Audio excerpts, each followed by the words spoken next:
Hello everyone and welcome back. In the last lecture we had started with the chapter skeletal muscle relaxants. So in that particular lecture we had covered the first class, that is the peripherally acting muscle relaxants. As you are all aware of, the skeletal muscle relaxants are basically of two types, that is the peripherally acting muscle relaxants and the centrally acting muscle relaxants. So these are the two basic types of skeletal muscle relaxant drugs. So yes, in the earlier lecture we have seen the neuromuscular blocking agents, which are of two types, that is non-depolarizing blockers, or these are also known as competitive blockers, and the second subtype of neuromuscular blocking agents is the depolarizing blockers. Okay, so as the name implies, both of these classes basically block the transmission at the neuromuscular junction. Okay, so the first type directly blocks the nicotinic receptor, NM receptors, and the depolarizing blockers actually initially stimulate the nicotinic receptors, and persistent stimulation will result in the inactivation of the channel. Okay, so here directly flaccid paralysis will be produced in this case, whereas in the depolarizing blockers they first result in twitching and fasciculations initial, and later on it will result in flaccid paralysis due to inactivation of the sodium ion channel, which is actually the NM receptor present on the skeletal muscles. Okay, so in the today's lecture we will cover the second type of peripherally acting muscle relaxants, that is the directly acting muscle relaxants. So as the name implies, this particular class of drugs, they will directly act on the skeletal muscles and it will result in the relaxation. Okay. And the second main type of muscle relaxants are the centrally acting muscle relaxants. So as the name implies, these are the drugs which have the site in the CNS. So here peripherally the actions are produced, whereas in this case the drugs are acting in the CNS to result in the muscle relaxation in the periphery. Okay. To start with the second subtype of the peripherally acting muscle relaxants, that is directly acting muscle relaxants. So as the name implies, they will act directly on the muscles. They will not affect the neuromuscular transmission or muscle action potential generation or end plate potential. These are not affected by the directly acting muscle relaxants. So let us see how exactly these drugs are acting. So there are two examples over here. The first one is dantrolene sodium. Okay, so this particular drug acts by uncoupling this muscle contraction from the depolarization of the membrane.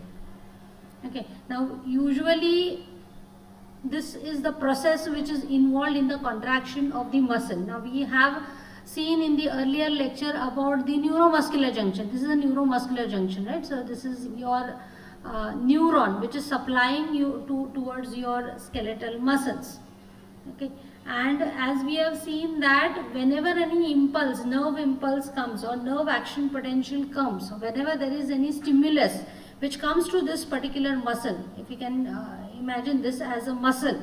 Okay, so how it will contract, how the muscle contraction will be initiated? First step is that it will require the release of the transmitter, right? First of all, this nerve impulse should get converted to muscle action potential, right? Okay, for this to occur, first of all the neurotransmitters, that is ACH, which is stored in the vesicles, it has to release, right? It has to be released into the cleft. It will move and it will act on the NM receptors which are located on the skeletal muscle. So as a result of stimulation of these NM receptors, which is actually a sodium ion channel, sodium ions will flow through, change in potential will take place, and it will result in the generation of a muscle action potential, right? End plate potential will change and it will get converted into a muscle action potential. Now this muscle action potential, just generation of muscle action potential is not enough to contract the muscle. It will not result in direct contraction of the muscles. Okay, but what this muscle action potential will do, it will initiate the release of stored calcium. So how this muscle action potential will actually be converted into contractions of the muscles?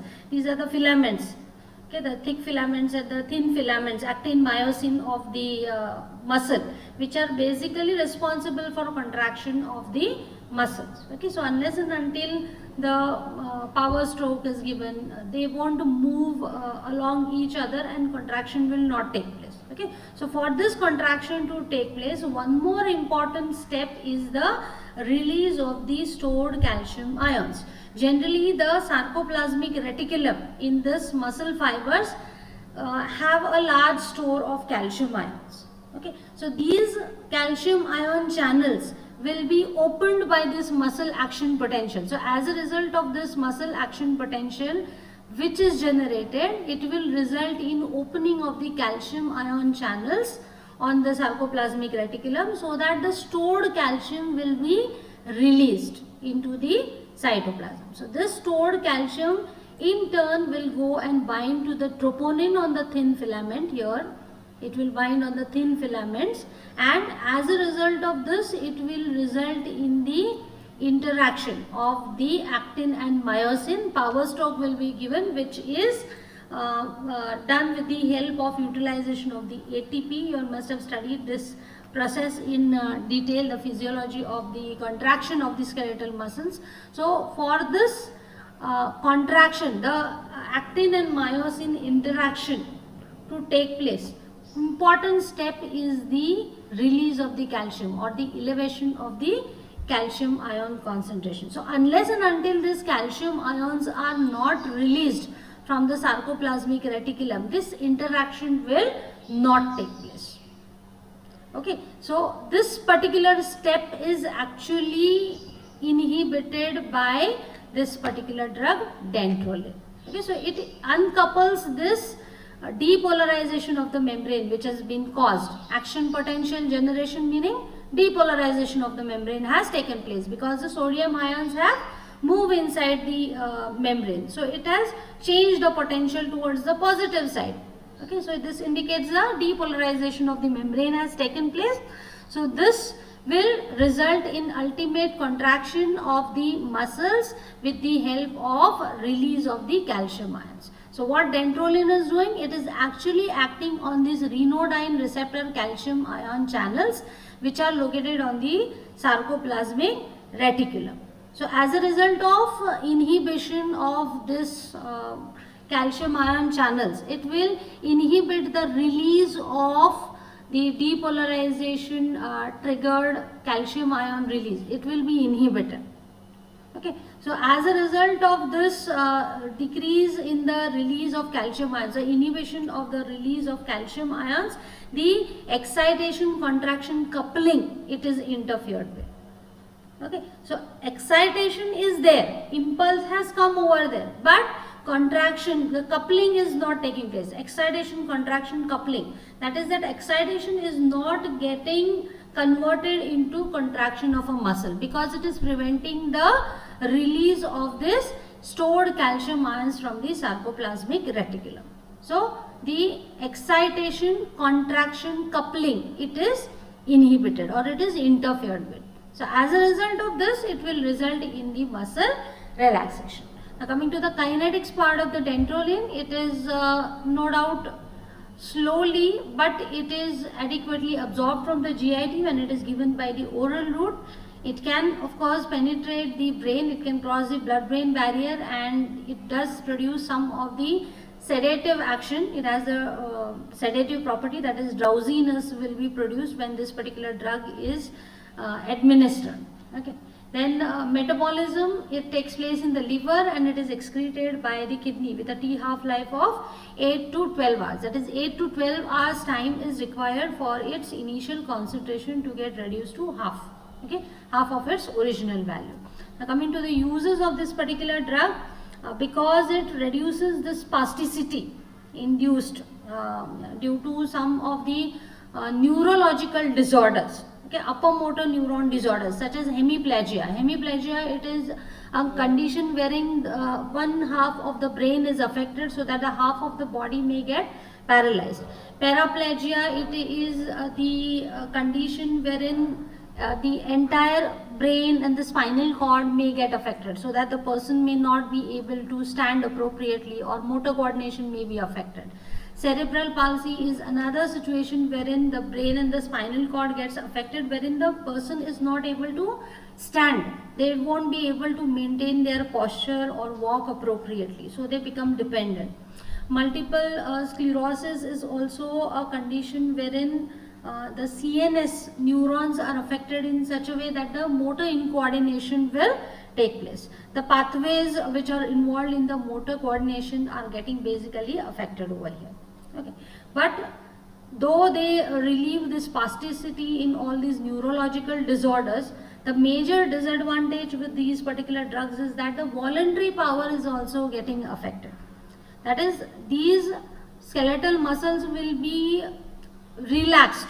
Okay, the spasticity which is present in these particular conditions, that is the rigidity which is present, because of which the person may not be able to move about or maintain the posture or walk about appropriately.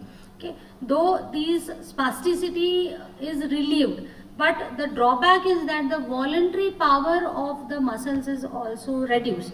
That is, skeletal muscles, these are voluntary in nature, right? That is, whenever required, you can make your skeletal muscles to contract. When I want to lift a book, my brain will instruct the skeletal muscles in my hands, right, that they have to contract and pick up a book.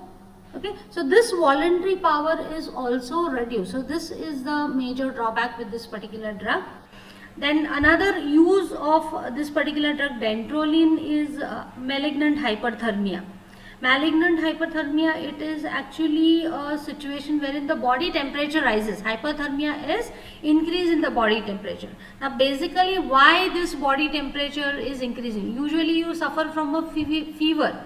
When do you suffer from a fever? Whenever there is some kind of infection, right? When pyrogens are present, it will result in the increase in the body temperature. But this condition, malignant hyperthermia, is actually because of the persistent release of the calcium from the sarcoplasmic reticulum. So because of this persistent release of calcium ions, muscles will contract and release heat. Excessive heat production will be there in the muscles. So this is actually responsible for the hyperthermia. So this particular drug, dantrolene, used by intravenous route, it's the drug of choice for this particular condition. Why? Because what is the mechanism we have seen? It interferes with the release of calcium from the stored sarcoplasmic reticulum, from the stores of the sarcoplasmic reticulum. And in this condition, what is happening? There is a persistent release of calcium. So this particular release of calcium is inhibited, as a result of which the hyperthermia can be cured. Okay. Apart from this, beneficial effects are also seen in the neuroleptic malignant syndrome. This is a specific type of, you can say, the side effects which is caused by the neuroleptic drugs or the antipsychotic drugs, wherein the motor coordination is affected or rigidity is produced. Okay, so such symptoms can also be relieved by this particular dantrolene. Okay, though the mechanism underlying this particular syndrome is not release of calcium, but still it is beneficial in this particular situation by relaxing the skeletal muscles, because here basically spasticity and the rigidity and the motor incoordination is seen. So all these conditions will be relieved. Then the adverse effects which will be produced by dantrolene, these include muscle weakness, sedation, sedative property is there obviously, so that's a drawback. Malaise, that is a general tiredness will be produced, lightheadedness, and certain other central side effects will be produced. One more major drawback is the diarrhea. Severe diarrhea may get precipitated. So this is a limiting factor towards the use of this drug. Apart from this, serious liver injuries have also occurred with the long-term use of this particular drug. So this limits the use of dantrolene. Then the next drug which acts directly is the quinine. This drug acts by a different mechanism. It actually increases the refractory period. and it decreases the excitability of the motors. Now what is this refractory period? Okay, actually the action potential, it comprises of depolarization phase and the repolarization phase, and then again the potential will come back to the resting membrane potential, right? Now refractory period, it is the period in between this, okay, from here till here. Okay, so this is the period when no new action potential will be generated. Okay, so unless and until your membrane potential comes down to the resting membrane potential, once it is excited, once the depolarization has taken place, unless and until this potential comes down to resting membrane potential, a new action potential will not be generated. Okay, so this particular period wherein no new action potential can be generated is known as the refractory period. So how quinine is acting? It is increasing this refractory period. It is prolonging this particular state wherein the membrane potential, it remains in the refractory period wherein new action potential will not be generated. So as long as new action potential is not generated, the muscle will not be able to contract, right? So this is how it is resulting in relaxation of the muscles. Also it is decreasing the excitability of the motor end plates. So again the action potential generation will also get affected. Okay, so repeating nerve stimulation, these are reduced. Okay, also it decreases the muscle tone in the myotonia congenita. Now this is the situation wherein there is a persistent contractions of the skeletal muscles, and the muscles do not relax in normally when a contraction takes place, your muscles will contract only for a required period of time, right? Once the work is done, the muscles will be relaxed, right? But in this particular situation, the muscles which have contracted, the skeletal muscles which have contracted, they do not relax appropriately, or they do not have timely relaxation. So this is the condition which wherein the tone of the muscles will be increased. So this can be reduced by quinine. Apart from this, quinine can also abolish the nocturnal leg cramps. Some people suffer from the cramps in the legs, especially at the night time when they go to bed. So this can also be relieved by quinine. Okay.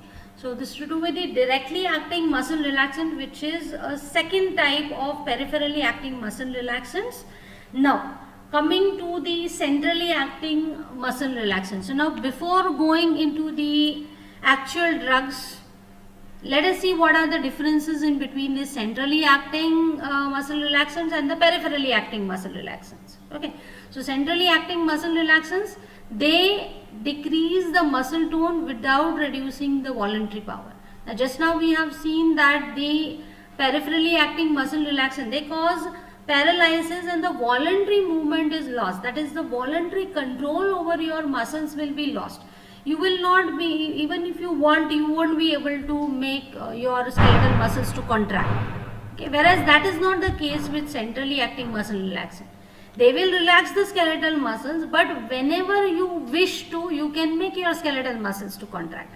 That is, your voluntary power will be retained. It will not be lost. Complete paralysis of the muscles will not be produced. Next point of difference is the mechanism by which it is producing the action. So here it inhibits the polysynaptic reflexes in the CNS, whereas in case of peripherally acting muscle relaxant, basically the neuromuscular transmission is blocked, or directly the muscle contraction will be inhibited by uncoupling the contractions, okay, or reducing the excitability, as we have seen. Next point of difference is that centrally acting muscle relaxant, they cause some degree of CNS depression, sedative property is there, whereas peripherally acting muscle relaxant, as such, they do not have any CNS effect. Specifically the neuromuscular blocking agent, all of them have a positive charge, right? Quaternary nitrogen is present, so they cannot cross the blood brain barrier, so as such they do not have any CNS effect. Next point of difference is centrally acting muscle relaxant. Usually these are given by oral route. Sometimes parenterally they are given, okay, but not always. Whereas peripherally acting muscle relaxants, they have to be always given by IV route because of again their structure. They have a quaternary compound, they have a positive charge, so obviously absorption will not take place from oral route, because anything which has a charge, it cannot cross the plasma membrane, right? So absorption of most of the drugs, it takes place by the process of passive diffusion. So what will happen? Because of the charge on this molecule, it will not be able to cross the membrane and it will not be effective orally. So practically always peripherally acting muscle relaxants have to be given by IV route. Next point of difference is the use, the type of use. Centrally acting muscle relaxants are basically used for spastic conditions, acute muscle spasm and tetanus, whereas peripherally acting muscle relaxants, these are usually used for a short term purpose, that is, say along with the general anesthetic for the operative procedures to produce the muscle relaxation. Okay, so these are not prescribed on a regular basis, whereas centrally acting muscle relaxants can be prescribed on a regular basis to treat a particular condition. Okay, so these are some of the important points of differences. So let us start with the second class of muscle relaxants, that is centrally acting muscle relaxants. So as the name implies, these are the drugs which reduce the skeletal muscle tone by selective action in the cerebrospinal axis without affecting the consciousness. Here consciousness is not altered, consciousness is maintained, still it is reducing the skeletal muscle tone. Okay, so here it has the selectivity towards the spinal and the supraspinal polysynaptic reflexes. That is polysynaptic, meaning more than one synapse is involved in this pathway. Maybe more than 2 neurons are involved. So there will be more than one synapse, right? A synapse is a gap in between the 2 neurons. 2 neurons are never physically in contact with each other, right? So polysynaptic reflexes are basically suppressed over here. Okay. Apart from this, it also affects the ascending reticular formation pathways also, which is involved in the maintenance of the wakefulness. So as a result of this, what will happen? Wakefulness will be affected. So depressant action or the sedative action will be seen. So almost all of these centrally acting muscle relaxants, they have sedative property. Okay, so here neuromuscular transmission, muscle fibers are not affected, but what is the side? Spinal and supraspinal areas are basically getting affected. Okay, actually mefenacin and the congeners were used in the older days, but with the discovery of the newer agents, almost all of them have gone out of use. Nowadays the newer agents are preferred. Diazepam, which is belonging to the class benzodiazepines, which we have already covered in detail under the chapter sedative hypnotics. We have covered benzodiazepines pharmacology in detail, so it will not be discussed here again. But if you can recall, this diazepam we had discussed as a prototype drug over there. We have discussed the general pharmacology also. So it acts mainly in the brain on the GABA receptors. Okay, so it facilitates the GABA transmission. GABA is actually an inhibitory transmitter. Okay, so when it is acting on the GABA receptor is a chloride channel actually. So when GABA binds to this chloride ion channel, it will open, chloride ions will flow through, membrane potential will change, and it will result in the suppression. The generation of the action potential will not take place. So it has an inhibitory action, excitation will not take place. Okay, and this diazepam, it has basically supraspinal action. That is, it does not act at spinal level but at the higher level. Okay, and the muscle relaxant sedative activity ratio is also low. That is, it has more of sedative property, which is the major drawback. Otherwise, it is a better tolerated drug. GI side effects and all are ruled out. The uses of this particular drug includes the spinal injuries and the tetanus. Okay, apart from this, it is also used in rheumatic disorders also for certain spasmodic situations. Okay, so this picture depicts the mechanism of action of the diazepam. If you can recall, we have seen this under the sedative hypnotic chapter also. So diazepam, when it binds to this GABA receptor, this is actually a chloride channel which has 5 subunits, 2 alpha, beta and 2 gamma subunits are present. It's arranged like a rosette around a pore which is a chloride channel.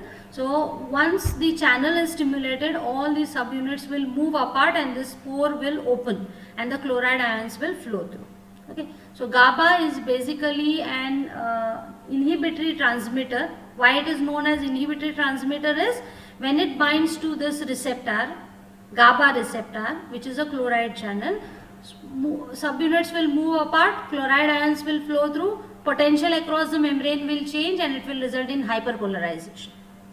Okay, so as a result of this, membrane potential changes which is required for depolarization, it does not take place.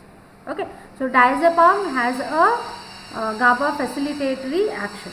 Then next drug is baclofen. This is an analog of inhibitory transmitter GABA. So this also is an analog. So it will bind to the GABA receptor and it is acting as an agonist. So it will stimulate this GABA receptor, okay, which is a G protein coupled receptor. Apart from this, release of potassium is also increased. Alteration of calcium flux is also another mechanism because of which the transmission is getting affected. This drug baclofen basically acts in the spinal cord, okay, as a result of which polysynaptic and monosynaptic reflexes are suppressed. Uses of this particular drug is to reduce the spasticity in neurological conditions like multiple sclerosis, amyotrophic lateral sclerosis, spinal injuries, flexor spasms. Okay, so spasmodic situations can be relieved. Baclofen, it is well absorbed orally, okay, and excreted unchanged with a T half-life of 3 to 4 hours. Side effects include drowsiness, mental confusion, weakness and ataxia because of its CNS effect. And also the serum transaminase may also rise, which indicates the liver damage. Okay.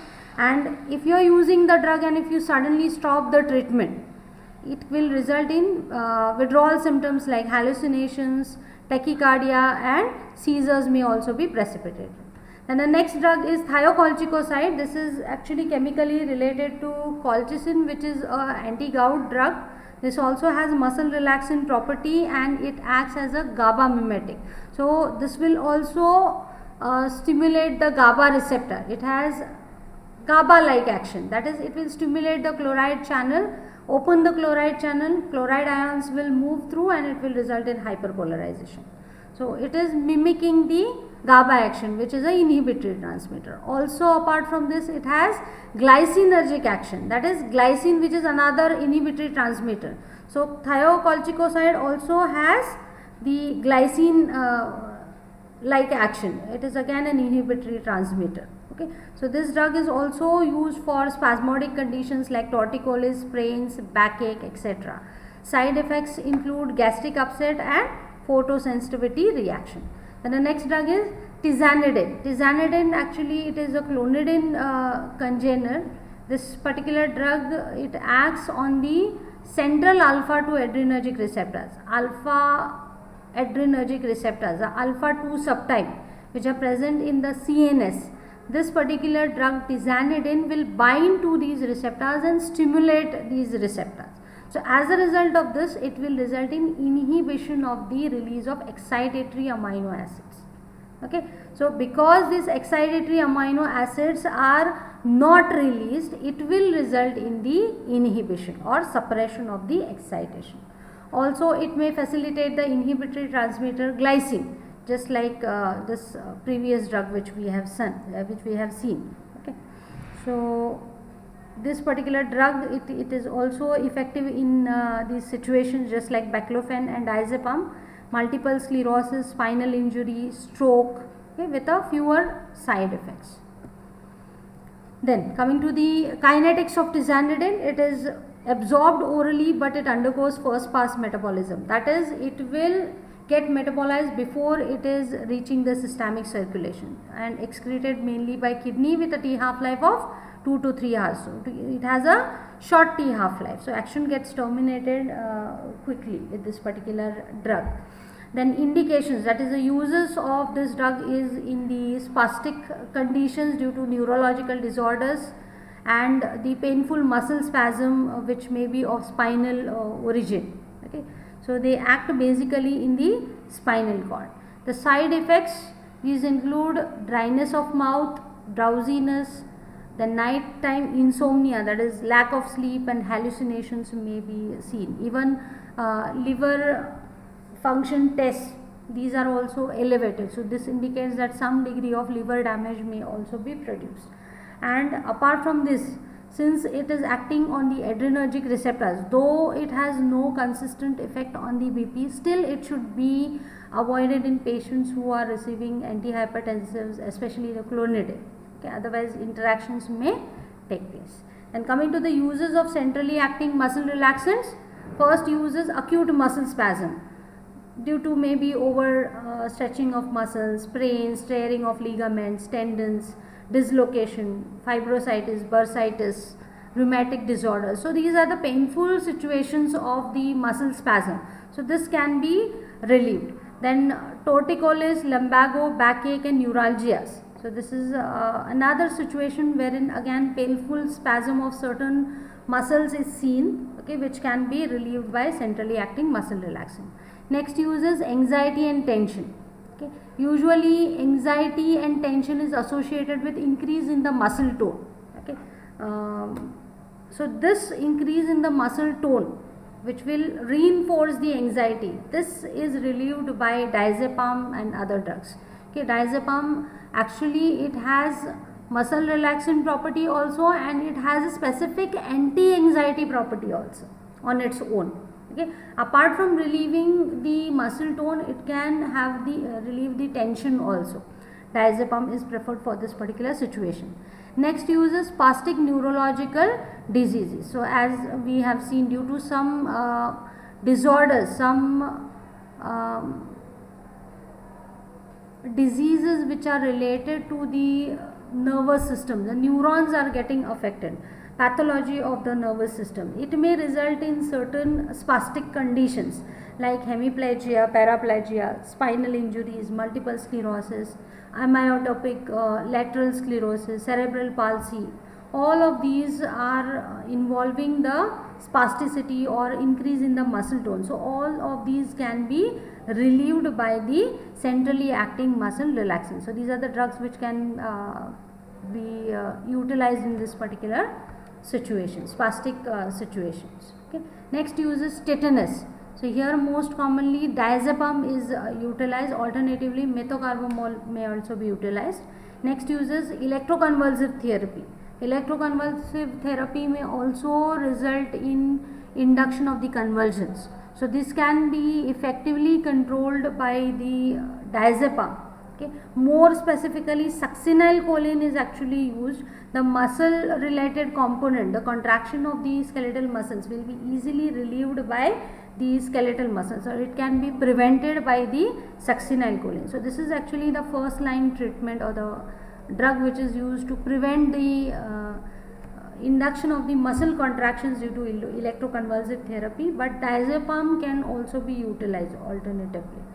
Then the orthopedic manipulations. So if at all there are any orthopedic minor procedures, okay, fracture settings or something like that, so these can also be performed under the influence of diazepam or methocarbamol, which are given by IV route.